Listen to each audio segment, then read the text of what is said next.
Mayunoy bibiryernes, tuig 2025.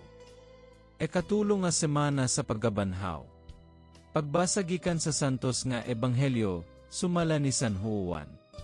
Nakahaling kini ug mainit nga panaglalisay sa mga Hudiyo. Unsaon man niining tawhana, paghatag kanato sa iyang lawas aron kanon. Si Jesus miingon kanila, sultihan ko kamo. Kung dili kamo mukaon sa unod sa anak sa tawo, ug dili mo inom sa iyang dugo, dili kamo makabaton og kinabuhi. Ang mukaon sa akong unod ug moinom sa akong dugo, may kinabuhing walay katapusan ug banhawon ko siya sa katapusang adlaw.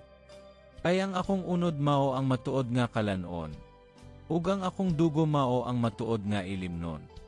Ang mukaon sa akong unod ug moinom sa akong dugo, magpuyo dinhi kanako ug ako diha kanya. Ang buhing amahan maoy nagpadala kanako, ug tungod kanya nabuhi usab ako.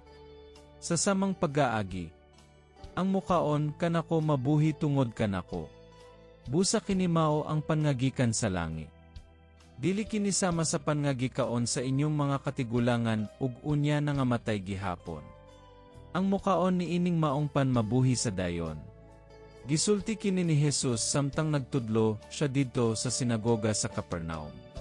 Ang ebanghelyo sa Ginoo. Degon ko ikaw o Kristo.